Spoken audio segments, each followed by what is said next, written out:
ओम नमः शिवाय। नमस्कार, मैं खुशहाल ज्योतिष और वास्तु अभ्यासक मेरे नवदृष्टि यूट्यूब चैनल पर आप सभी का स्वागत करता हूं। आज मैं सिर्फ विवाह में मंगल का महत्व इस विषय पर ही बात करने वाला हूं। हिंदू संस्कृति में विवाह को एक संस्कार के रूप में मान्यता दी गई है और महत्व भी दिया गया है। इतना ही नहीं, यह 16 हिंदू अनुष्ठानों में से सामाजिक और आध्यात्मिक रूप से सबसे महत्वपूर्ण है। इसके कुछ नियम हैं जिनका उल्लंघन करने पर अप्रत्याशित और अपरिहार्य दुर्भाग्य के कारण दंपत्ति का विवाह बर्बाद हो सकता है। दोस्तों, वर्तमान में विवाह प्रथा लगभग विलुप्त होने के कगार पर है, लेकिन किसी लड़के या लड़की की कुंडली मांगलिक है समझते ही इस डर से कई विवाह नहीं होते हैं। दरअसल धार्मिक शास्त्रों में मंगल स्पष्ट रूप से अशुभ या शुभ कैसे देखा जाए यह समझ ले तो अविवाहित लड़के लड़कियों की शादी में आने वाली मुश्किलें कम हो जाएंगी और उनका दाम्पत्य जीवन सुखमय होगा। सभी ग्रहों की तरह नैसर्गिक ग्रह मंगल भी हर लड़का या लड़की की कुंडली में कहीं न कहीं विद्यमान रहता है, लेकिन उन लोगों की कुंडली में पहला भाव जिसे लग्न भाव भी कहा जाता है, चौथा भाव जिसे सुकेश कहा जाता है, सातवां भाव जिसे पत्नी भाव कहा जाता है, आठवां भाव जिसे मृत्यु स्थान कहा जाता है और 12वां भाव जिसे व्यय भाव कहा जाता है। इन 1, 4, 7, 8, 12 भावों में से किसी भी स्थान पर मंगल हो तो दाम्पत्य जीवन में योग्य जीवन साथी न मिलने से अशुभ घटनाओं की संभावना बनी रहती है, क्योंकि धर्मशास्त्रों में ऐसे मंगल को दोषपूर्ण माना गया है। इसलिए इस प्रकार बनी कुंडली को मांगलिक कुंडली कहा जाता है। अक्सर इस तरह से बनी हुई कुंडली दोषयुक्त कुंडली समझकर लोग गलती से ऐसी कुंडली वाले लड़का या लड़की से विवाह को लेकर परेशान रहते हैं, तो कभी मन में एक डर सा बना रहता है। इसका वास्तविक कारण यह है कि अनेकों लोग इस बात से अनजान होते हैं। पहले कहे हुए धर्मशास्त्र नियम के अनुसार दोषपूर्ण प्रतीत होने वाला मंगल निर्दोष कैसे होता है, आगे मैं इसका कारण धर्मशास्त्र अनुसार बता रहा हूं। यह वीडियो आपको शांतिपूर्ण तरीके से पूरा देखना और समझना चाहिए। मंगल कर्क राशि में नीच का होता है। शत्रु राशि अर्थात मिथुन या कन्या में, अस्तंगत अर्थात सूर्य के समीप हो, प्रथम भाव मेष में, चतुर्थ भाव वृश्चिक में, सप्तम भाव मकर में, अष्टम भाव सिंह में, द्वादश भाव धनु राशि में। इन 1, 4, 7, 8, 12 किसी में भी हो पूर्णतया निर्दोष समझना चाहिए। यदि शुभ ग्रहों की पूर्ण दृष्टि मंगल पर हो तो सौम्य हो जाता है। इनमें से कोई भी कारण मंगल दोष को समाप्त कर देगा। ऊपर बताए हुए पांचों भावों में स्थित मंगल निर्दोष नहीं होता है, तभी उसे दोषपूर्ण मानना चाहिए। ऊपर बताए कारणों से दोषयुक्त न हो, यदि वर वधु दोनों की कुंडली में ऐसा दोषपूर्ण मंगल होता है तो विवाह करने में कोई परेशानी नहीं आती। यदि वर वधु में किसी एक की कुंडली मांगलिक है तो इसका मतलब यह नहीं है कि साथी की कुंडली भी मांगलिक ही होनी चाहिए।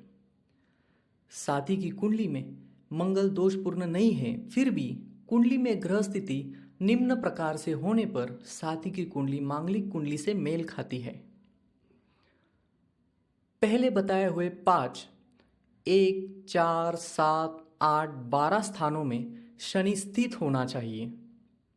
सप्तम स्थान पर शनि की दृष्टि यानी शनि पंचम या दशम भाव में होना चाहिए। प्रथम अथवा सप्तम भाव में बलवान गुरु या शुक्र स्थित होना चाहिए। प्रथम व सप्तम स्थान में राहु केतु स्थित रहते हैं तो यह ग्रह स्थिति मांगलिक कुंडली के लिए प्रतिकारक होती है, इसलिए विवाह करने में कोई अड़चनें नहीं होती।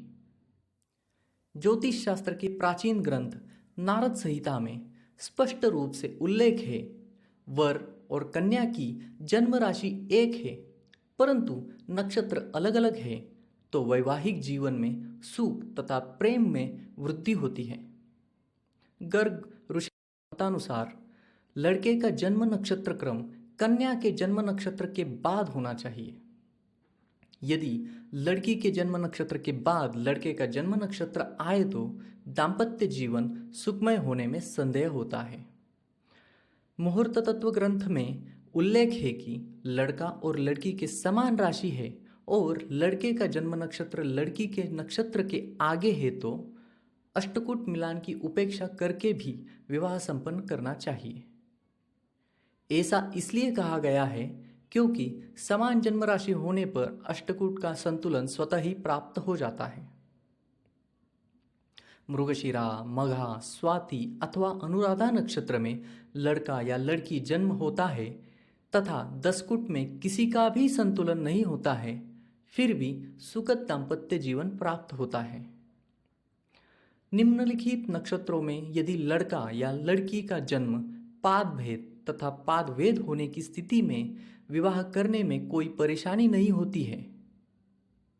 यदि रोहिणी, आद्रा, मघा, हस्त, विशाखा, श्रवण, उत्तरा भाद्रपद और रेवती इन नक्षत्रों में जन्म होने पर समान नक्षत्र के उपरांत भी दाम्पत्य जीवन बहुत सुखमय होता है।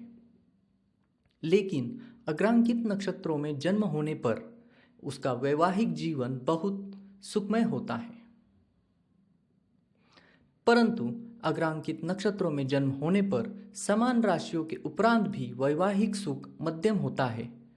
अश्विनी, कृतिका, मृगशिरा, पुनर्वसु, पुष्य, पूर्वा फाल्गुनी, उत्तरा फाल्गुनी, चित्रा, अनुराधा, पूर्वाषाढ़ा तथा उत्तराषाढ़ा।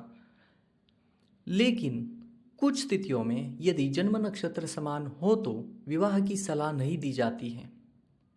यदि लड़के और लड़की का जन्म नक्षत्र भरनी, आश्लेषा, ज्येष्ठा, मूल, धनिष्ठा, शतभिषा और पूर्वा भाद्रपद है, यदि ऐसा है तो विवाह के लिए सहमति का कोई प्रावधान नहीं है।